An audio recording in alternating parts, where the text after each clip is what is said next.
பெண்கள் இந்த குடும்ப வாழ்க்கை, இந்த கல்யாண விஷயத்தெல்லாம் இந்த மாதம் பண்ணாமல் இருக்கிறதே நல்லது. ராசிக்கு 8ல் எல்லாம் உட்காந்துருக்கு. அதான் மாங்கல்ய ஸ்தானம்.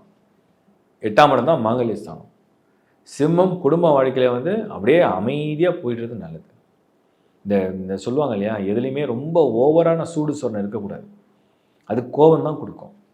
ஸோ 8ஆம் இடத்துல உள்ளது எல்லாமே அமைதியாக அடக்கமாக பொறுமையாக போயிடுறது நல்லது.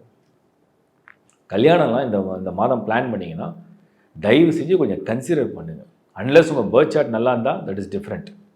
பட் உங்களுக்கு வந்து மேரேஜ்லாம் பிளான் இருக்குது, அதுவும் இந்த பர்டிகுலராக ஏப்ரல் மாதம் சித்திரை மாதம் வைக்க போகிறீங்க அப்படின்னா எல்லாமே 8ல் உட்காந்துருக்கு. நல்லா யோசித்து பிளான் பண்ணி செய்யுங்க.